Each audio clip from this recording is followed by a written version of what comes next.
You know, if governments are hiding something and they don't know, or they don't want us to know about it, there's probably a good reason why we should know about it.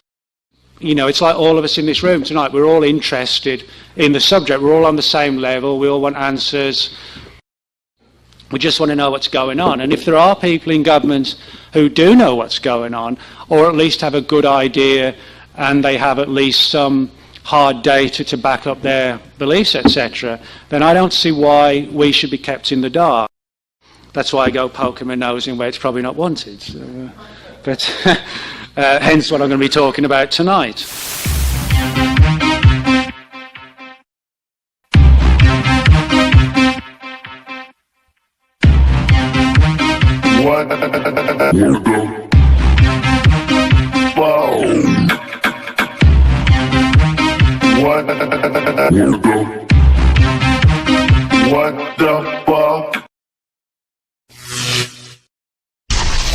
What I'm going to talk about tonight is a subject that I guess is kind of a strange one that most people don't really have much of an awareness of. And I didn't have much of an awareness of until I started to dig into it.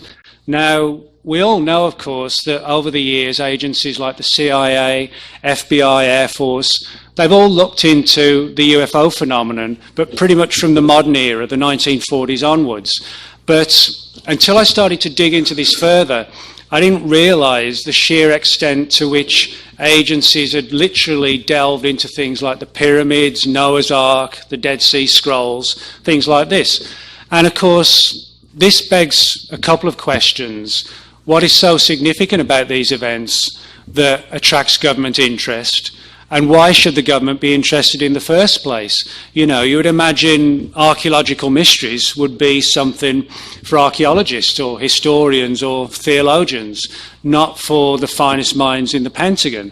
And so I guess the battle was on for me to try and figure out what was going on and why. And to give you some sort of background as to how and why I do this sort of research that chiefly sort of focuses on what governments know about UFOs and related topics. My father was in the British Royal Air Force and he worked on radar. He was a radar mechanic and he was involved in several UFO incidents back in 1952 at the height of a NATO exercise called Mainbrace. And my dad was stationed at a base on the east coast of England called RAF Neatishead.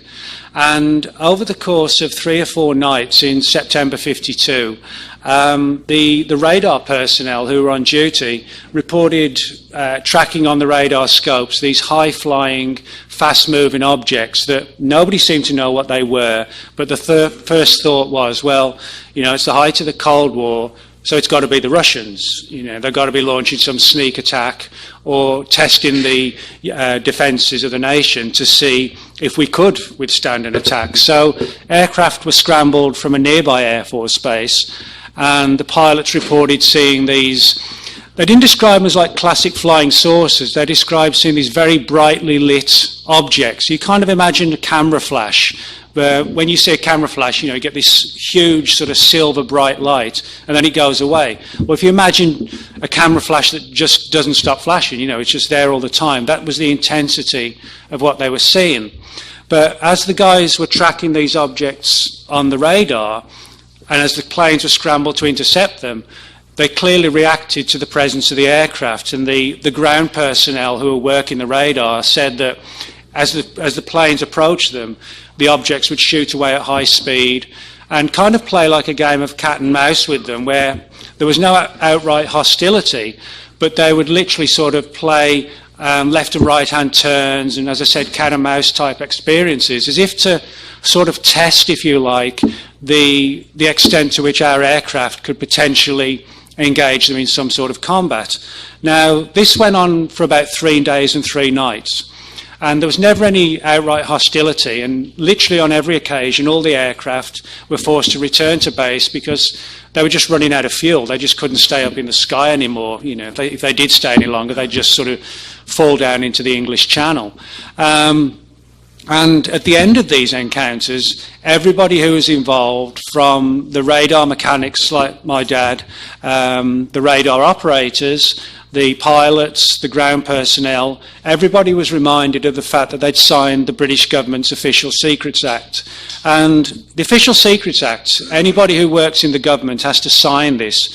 And it basically prevents you from speaking about things that might have an effect on national security when you leave the job. So, in other words, it's from the government's perspective, it's like a protective piece of legislation to keep you quiet, if you like. So, when he told me this story, it got me interested for two reasons. One, because it was my own father and, I trusted him and knew that he had a background in the military.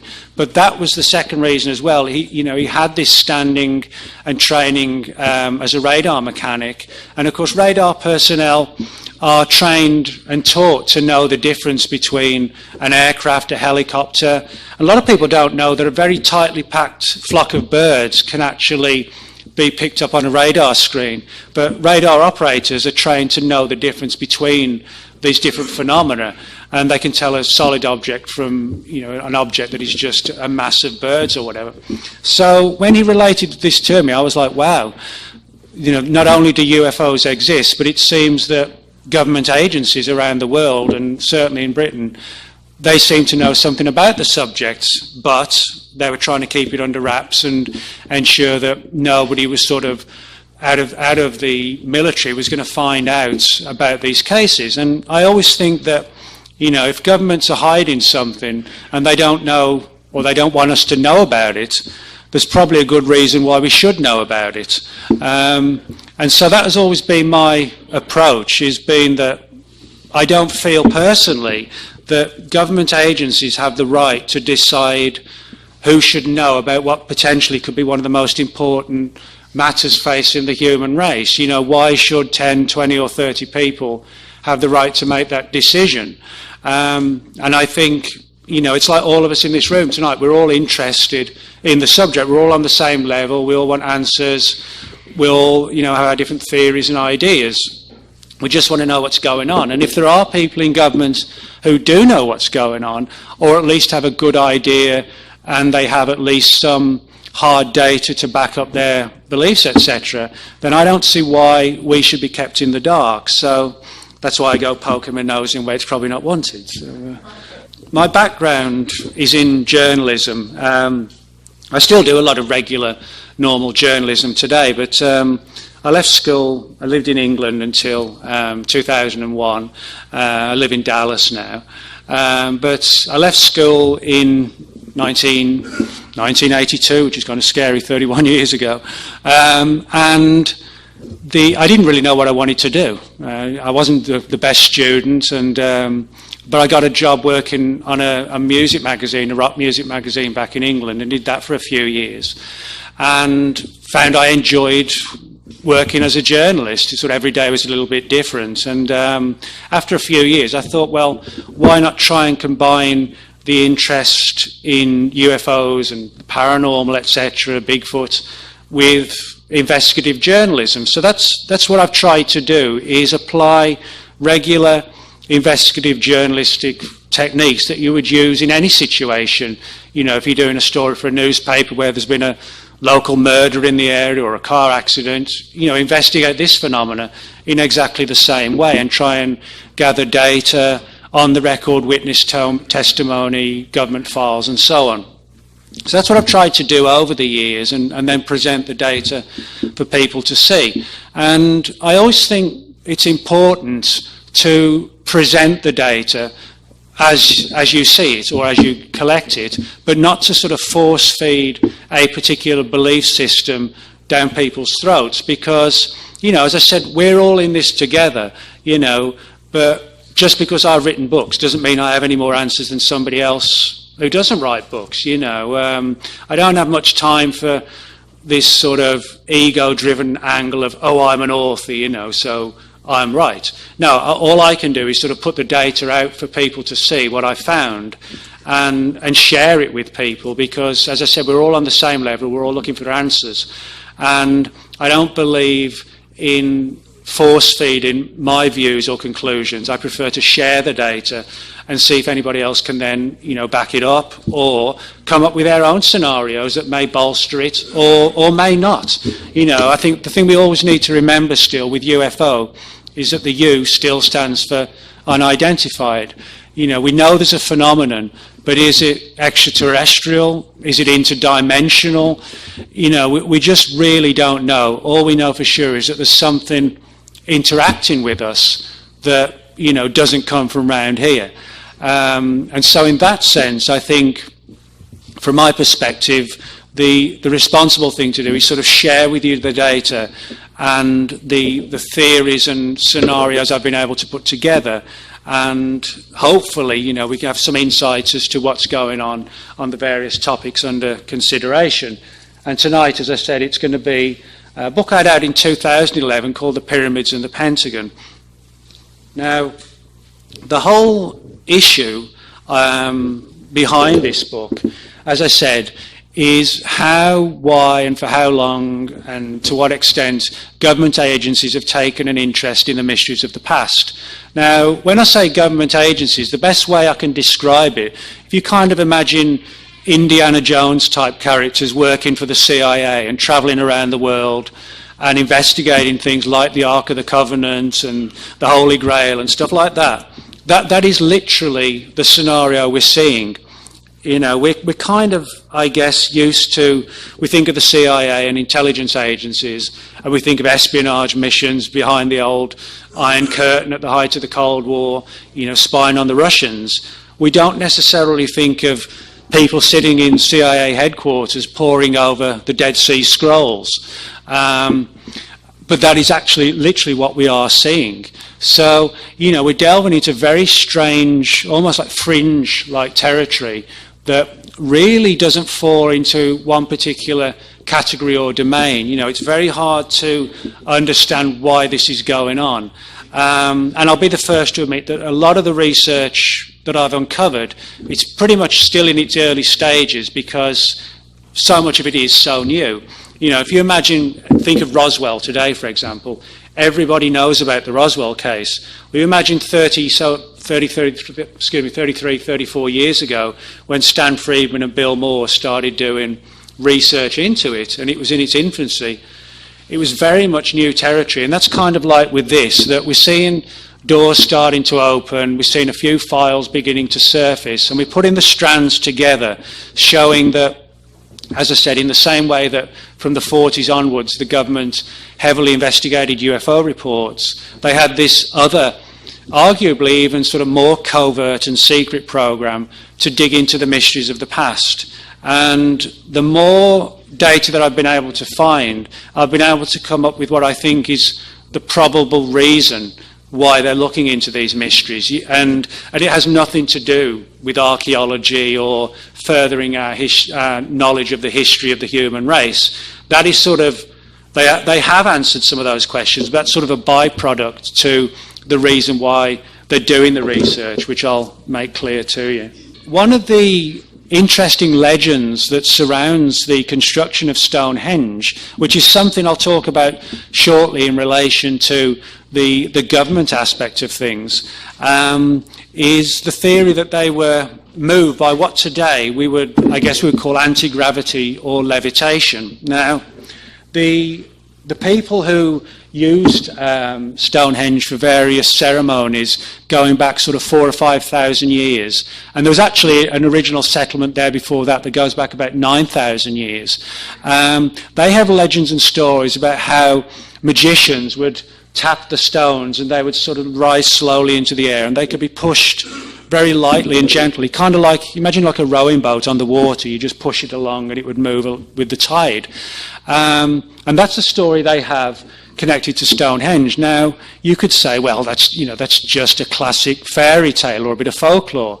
But as I'll point out later, we find similar stories all over the place, from Egypt to South America to ancient Rome and ancient Greece. They all have these stories about the stones being moved by something along the lines of levitation.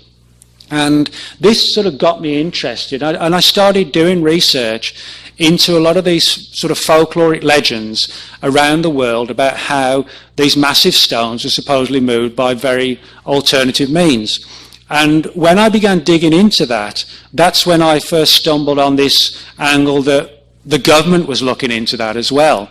And that was one thing I never expected to find. You know, I chiefly thought I was going to uncover old documents and, you know, parchments and that sort of thing that somebody had written 3,000 or 4,000 years ago, not to find actual government records on the feasibility of moving stones via something like levitation, which is actually what I did uncover.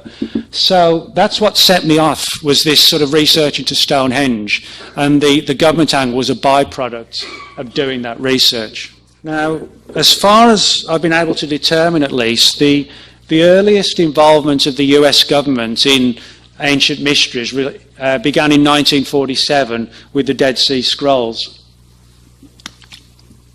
Now, the Dead Sea Scrolls, they're called the Dead Sea Scrolls because they were discovered on the Dead Sea, surprise, surprise, and at a place called Qumran in a series of caves. And they were discovered in 1947. And they're on wide public display today. Anybody can go and see them. But in 1947, well, it was a very interesting year, 1947. You had the Roswell incident. You had Kenneth Arnold's famous UFO encounter that led to the creation of the term flying saucer. 1947 was also the year that the CIA was formed, and it was the same year that the Dead Sea Scrolls were found on the Dead Sea.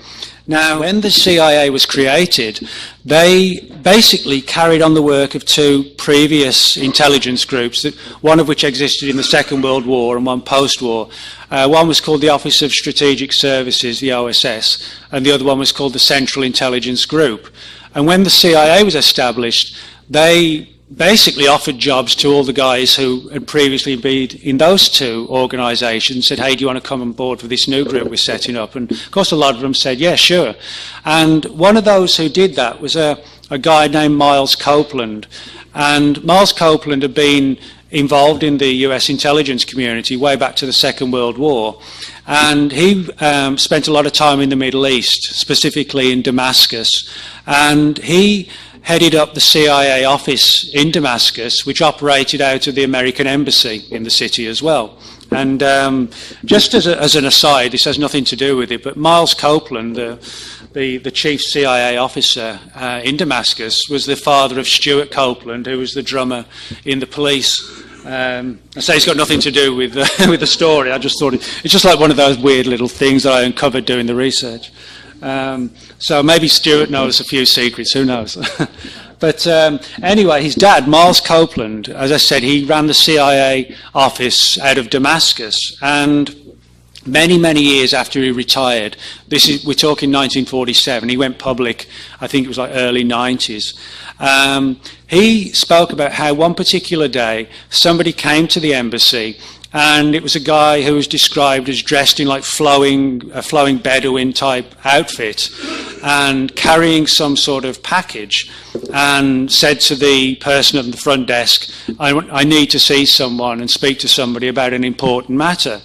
And so they referred him to Miles Copeland, who took the guy up into his office and said, you know, what's it all about?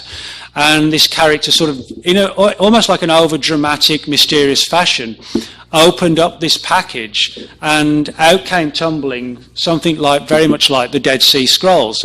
Now, as I said, the acknowledged Dead Sea Scrolls are on public display today. You can go and see them. They're in a museum. But this particular scroll, which clearly seems to have been one of the original scrolls, obviously didn't make it to the public display. What happened was that it was shown to Miles Copeland, and the guy said to him, well, I need somebody to translate it. You know, this is an important find. Can you help me? And, you know, Copeland, yeah, he'd worked and lived there for a long time, but he certainly wasn't an expert in ancient Middle Eastern languages. But he had a friend and a colleague who was, a guy named Kermit Roosevelt, who did he wasn't an employee of the CIA, but he did a lot of contract research for the CIA and worked for them.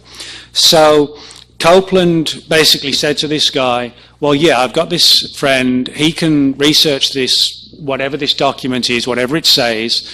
do you want to come back and then we can give you the answers? And that apparently satisfied the guy, and he just kind of, again, sort of overly mysteriously vanished out the door, and he literally never did come back. It was almost like he wanted to offload this particular scroll, but did so under the guise of wanting answers and promising to come back. So Miles Copeland copied one by one the pages. He just photographed them all and printed off large-scale photographs, sent them to Kermit Roosevelt for analysis.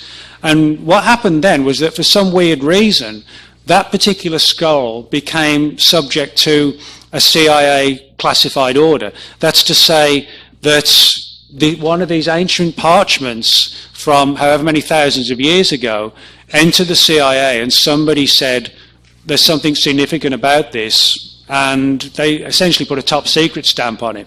Now, this surprised even Miles Copeland, because like most of us, his first thought is, well, why on earth would the CIA have not just an interest in the scroll? They might want to look at it to try and decipher it for this guy, but why on earth would it then become a matter of national security? That didn't seem to make any sense at all. So he tried to find out more about it and could not get any answers. He never saw the scroll again. He never saw the photographs again.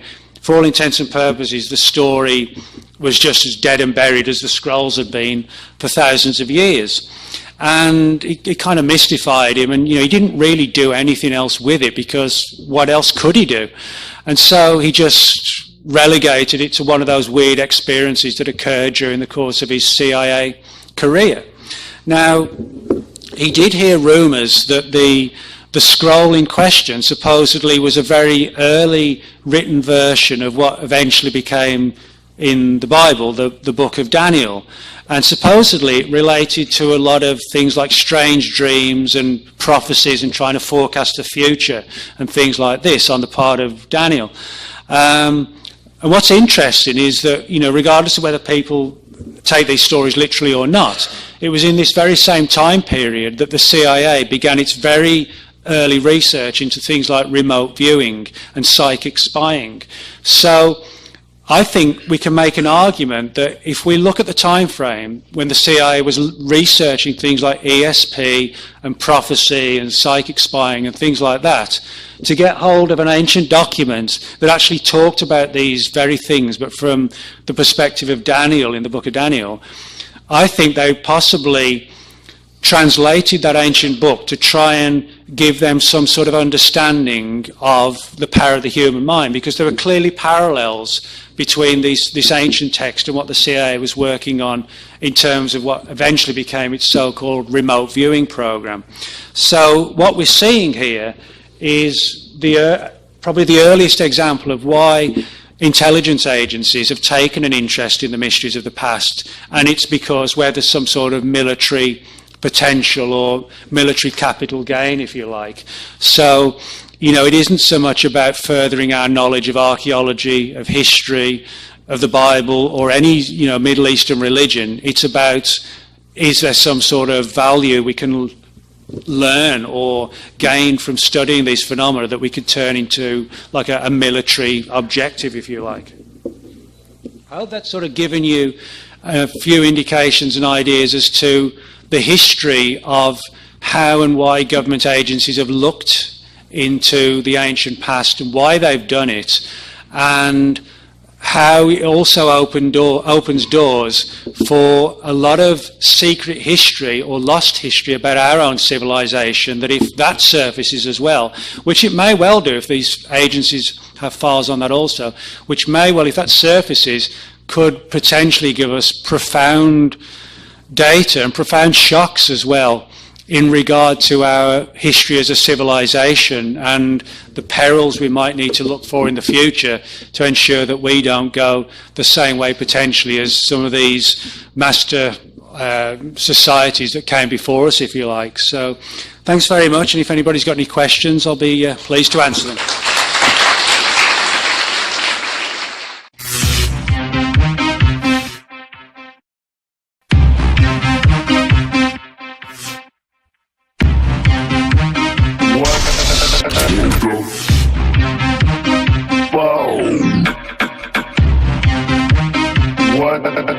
Word up.